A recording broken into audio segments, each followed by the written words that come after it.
This is the video you're watching for Upper Mustang. It's a bumpy ride to Kagbeni.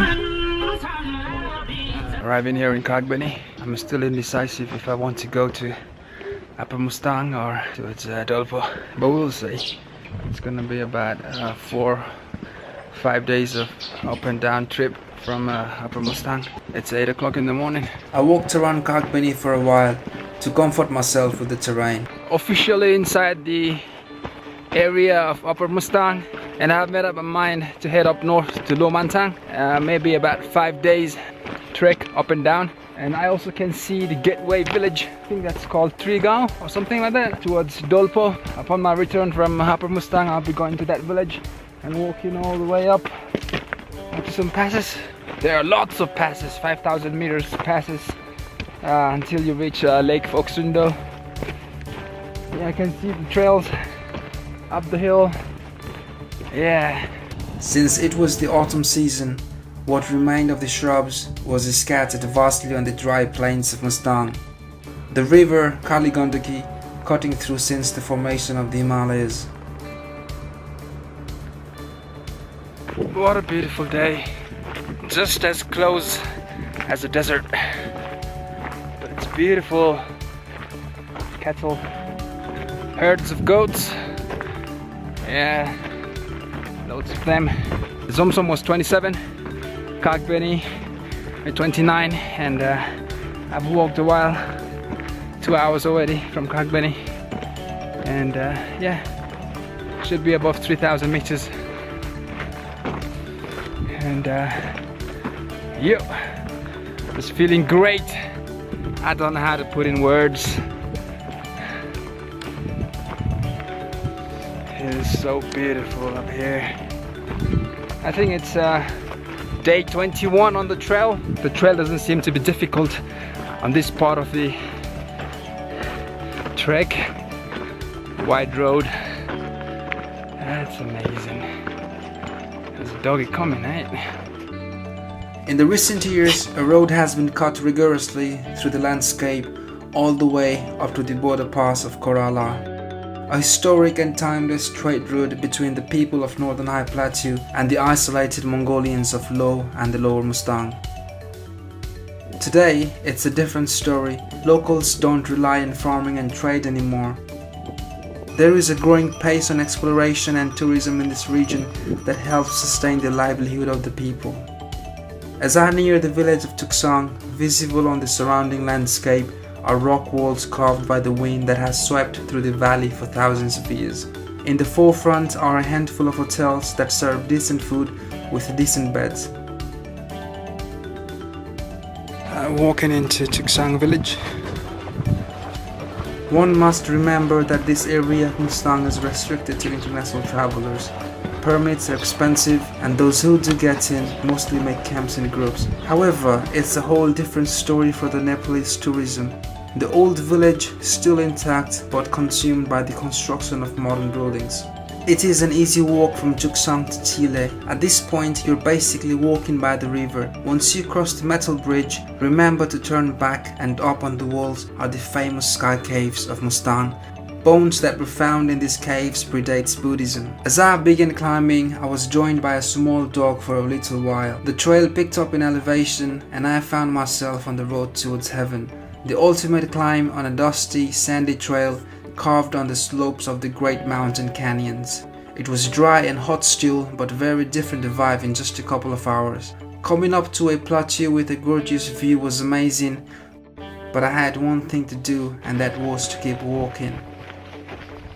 The construction of the road had gone a little crazy in Samar. It was now 4 p.m. and I had no wish to walk any further. Good evening. From the village of Killing in Upper Mustang. Arrived here about half an hour ago. I walked for about 8 hours until Samar, and I hitchhiked in a zip. The people were kind enough to let me into this vehicle and arrive here, one town further away from Sangboche to Killing.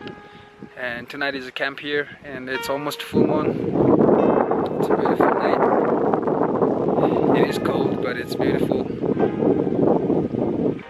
Yeah, just feels great to be here. And tomorrow will be Lo Mantang in the evening.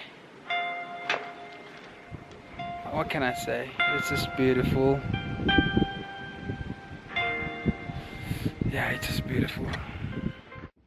Last evening, I spoke to a leader of an expedition team who had very recently crossed Tilicho Pass between Mustang and Narfu. I told him about my solo adventure ahead. He thought I wouldn't make it and it wasn't so wise to go solo over remote Dolpo. I then didn't have anything else to say to him. Good morning!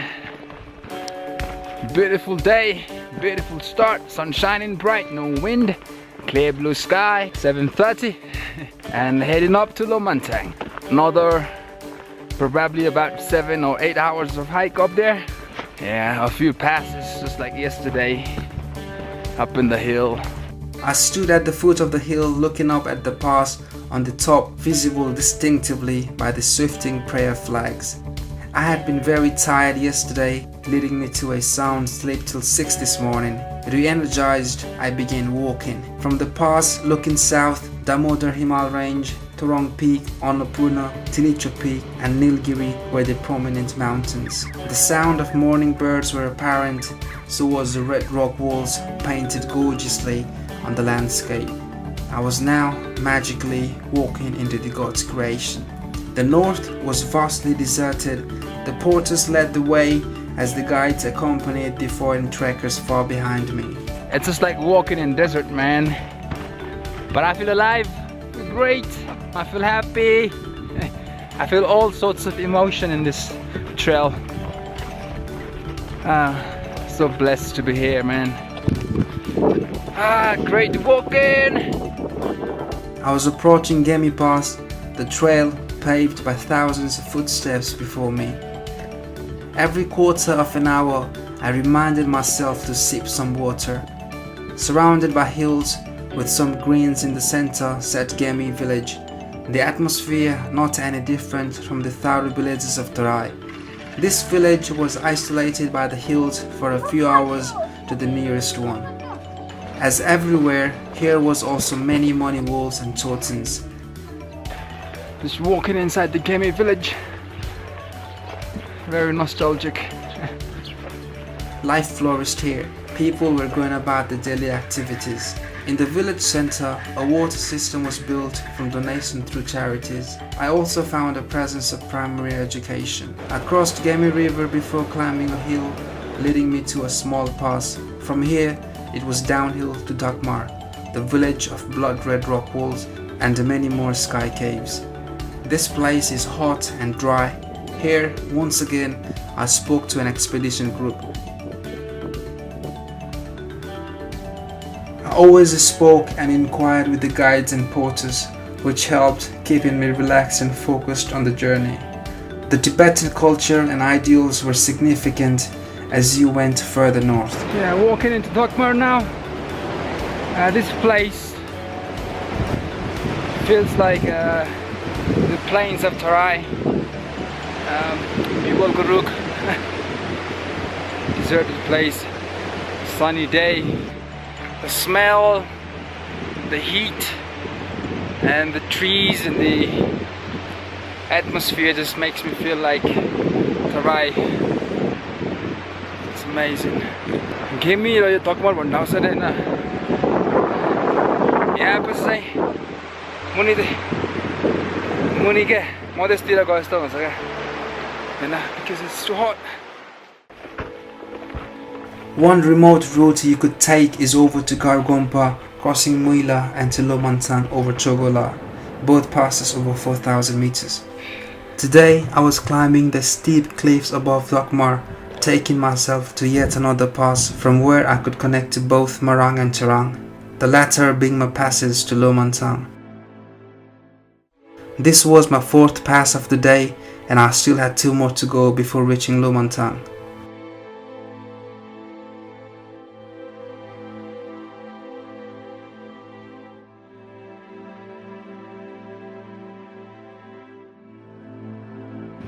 Still able to see the Annapurna range, Annapurna, Tilicho Peak.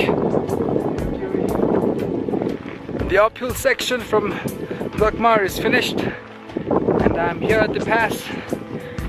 Not sure of the name, but looking down from the pass is Tarang. Whew. Well, I cannot see the village, but looks like it's a long way down the valley.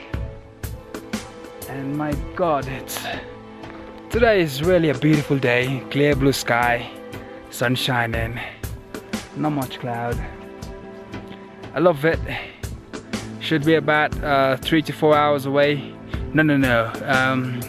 I gotta get down to Tarang, maybe 1 hour, and then from there about 2.5 to 3 hours to Lo Mantang, and hopefully I'll reach there by 5 o'clock in the evening.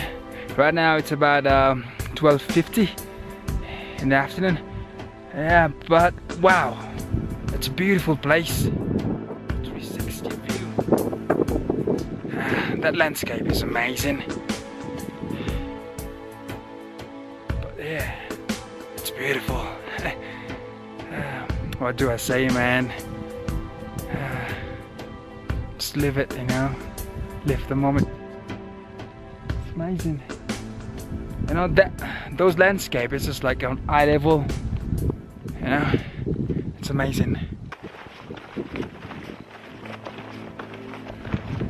What you see is a distant village of Morang on the north of this trail, from where you can connect to Lo by 2 separate passes, Jogola and Mangala, both close to 4,300 meters. Today, I was walking southeast to Tarang, and that village was an hour away from where I stood. As I neared the village, I saw vintage farming still present, land plowed by oxen. I entered the house to get some cold running water. The man was kind enough to donate me some famous Mustang apples. I took big bites of them as I made my way down to the Tarang Kola. I crossed the metal bridge and began climbing up a steep hill to connect to the dirt road above, where I met with 3 teenagers and a Chinese dirt bike. They stared at me for a while before offering me a ride up the valley to Lo.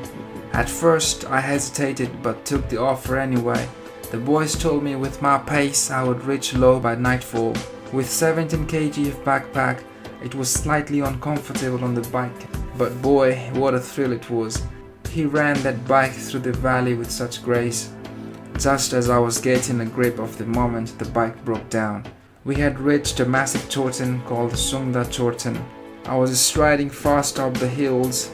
I was very thankful to the guy, but also felt sorry because he had to walk all the way back dragging that bike. Along the trail was many caves isolated in the canyon's far right. Arriving here at the Windy Pass. Yeah, it feels great finally. And I can see Lo Mantang. Wow. Oh my days. How beautiful it is. The vastness of the valley is amazing. That must be Lo Mantang. And I can see a few more villages far away. But this one is beautiful. The red colored palace is visible from far away. The valley and the surrounding hills makes it look amazing. The landscape north of the Windy Pass was something out of painting. The deserted hills and a few snow-capped peaks. The mild light of dusk upon the hills covering half the picture in shadow. The Forbidden Kingdom landmarked by the Red Palace of Lo. 5:25. Feeling great here in Lo Mantang. I walked around the village before entering the walled city. Inside was some relic stores, a school providing primary education. There were many temples and prayer wheels intact, and some houses with its inhabitants. I was looking at an ancient kingdom of Lo, walking through its streets, feeling the breath of the surrounding walls and touching history hundreds of years back in time.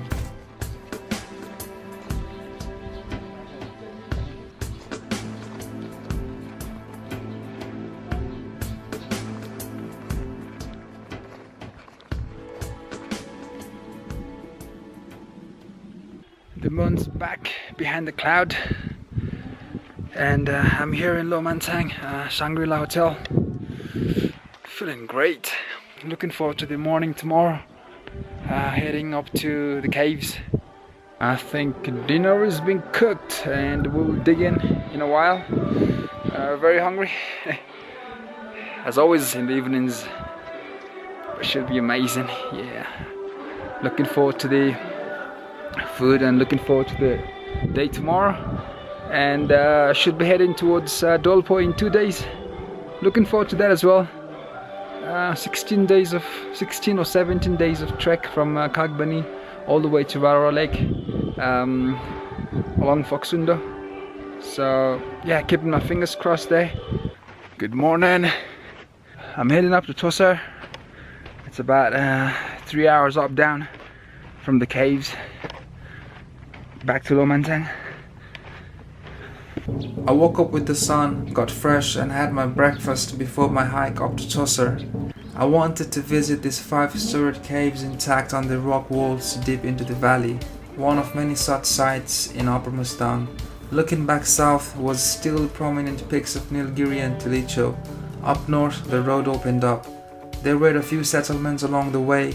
Some motorbikes had passed me before I decided to give a thumbs up.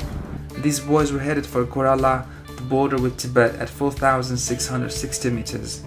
Reaching the boundary pillar is considered an adventurous achievement locally. The road has now connected many adventure enthusiasts and many more domestic tourists in the comfort of their four wheels to this once remote and isolated part of Mustang.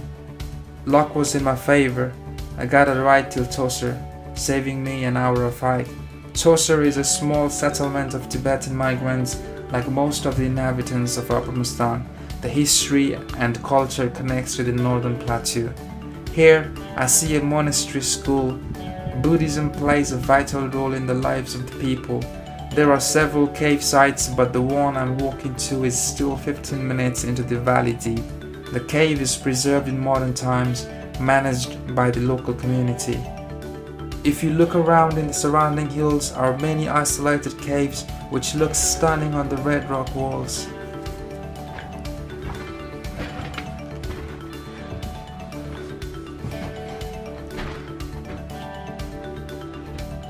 Just wandering inside the cave.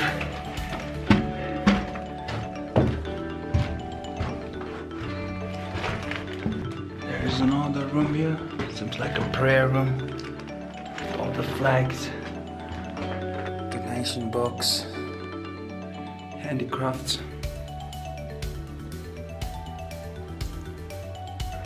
This one you gotta crawl. It's a little scary.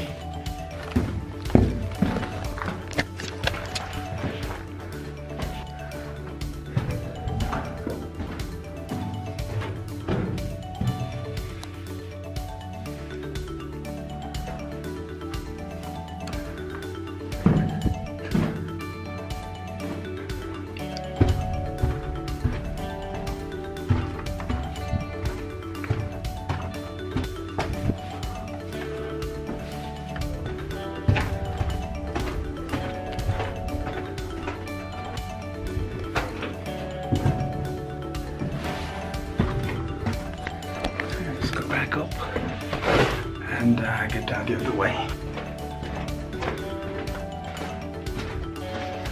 I'm getting down from here now.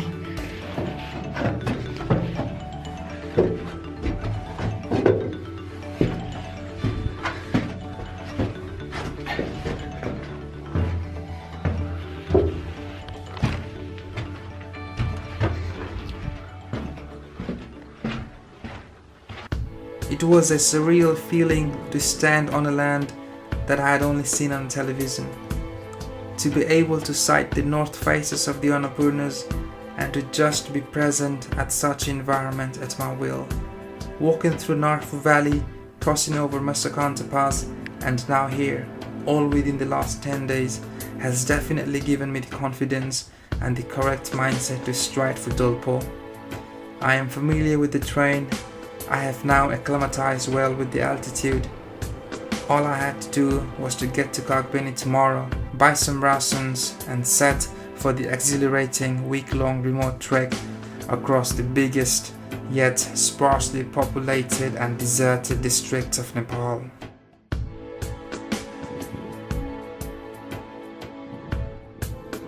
What a day, what a beautiful day. What a beautiful day, man. 11:30 and I'm heading down to Kagbeni.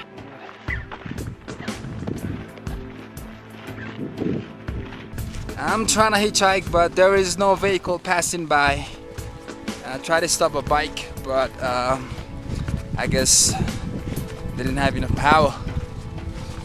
Yeah, but if there is any vehicle coming back, I'll be stopping them for a hitchhike, and hopefully they will allow me to stay. Third day in Upper Mustang. The landscape is beautiful. It just amazes you so much. Yeah, and looking forward to Dolpo tomorrow, man. Yeah, we're doing it.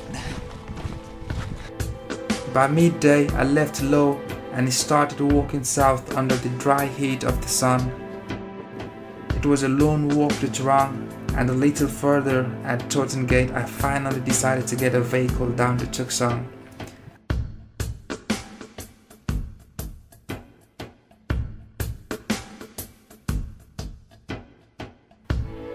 So I found myself cramped inside a four-wheel. Luckily though, I was in the middle row by the window.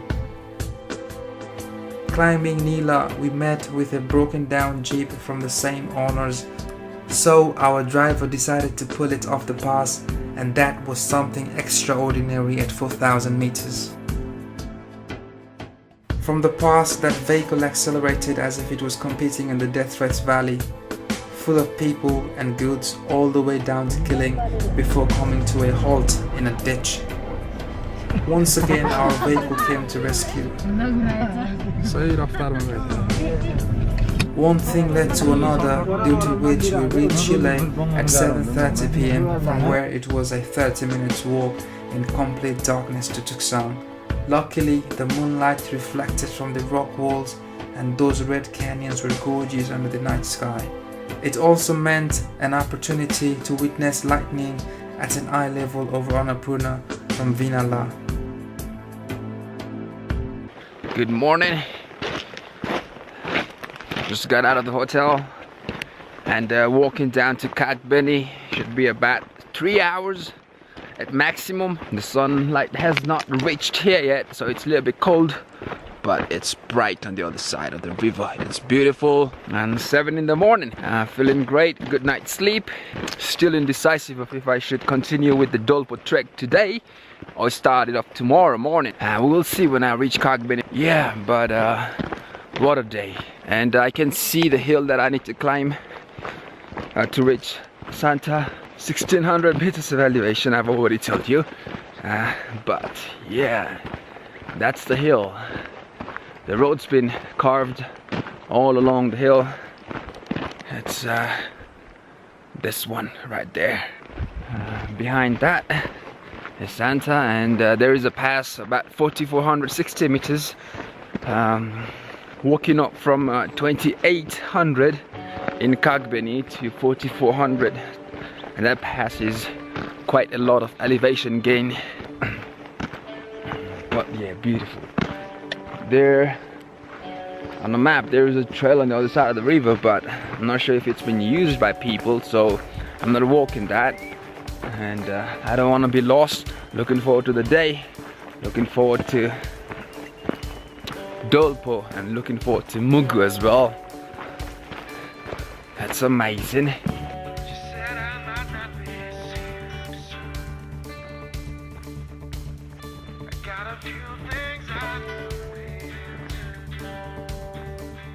Today was a 3 hours hike to Kagbeni. The walk was light, but the heat made it sweaty. There was a road blockade caused by the fallen rocks near Kalavir. I easily walked over it, but the vehicles were left stranded. Drivers came in together to shift the rocks with hands. Entering Kagbeni while rotating the prayer wheels for blessing. As I walked and explored through many alleyways, I came across this structure in one of them. The monument seemed a hybrid of two influential religions here, Hinduism and Buddhism. I sat down for a lunch at Shangri-La Hotel. After having a conversation with the people, I decided to call it a day and rest well before making an early hike at dawn tomorrow all the way to Golden Kola campsite. Yeah, look at this thing. It's really heavy. Mountain goat horns, right?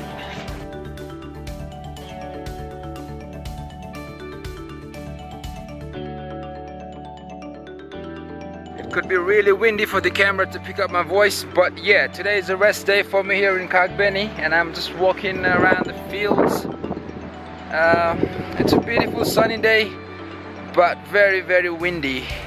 Arrived in Kagbeni around 10:15 this morning, and had my lunch at the Shangri-La Hotel, and decided to settle down here for the day. Call it a rest day. It's been really great so far. I think today is day number 25, if I remember it correctly, and I've got about 17 or 18 days left to reach Rara. There's a way down here. It should block the wind. There seems to be a way down, but I don't think there's a way down. I don't know. I'll figure out. It's dusty. Yeah, there has to be a way down, but it's a little bit of a struggle through the old dirt. It's amazing. Am I on the right trail? Am I? Nope. It's a little difficult. Yeah, down this. Gotta be extremely careful. Don't want to slip and sliding all day, you know what I mean? I just came down this trail here and approaching the village again. Actually in the village, but yeah. What's this? Should be an abandoned place here.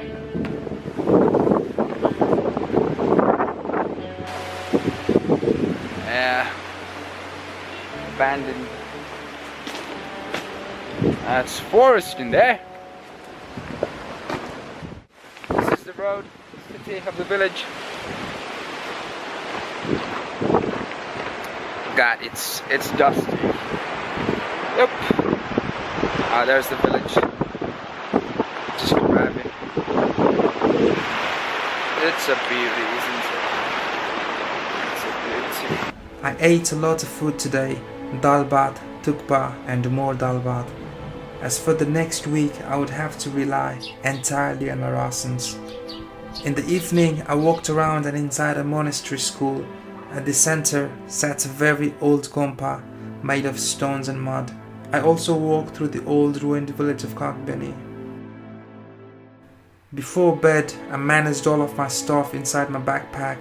Tomorrow, I would wake up and simply carry it and walk and walk and walk.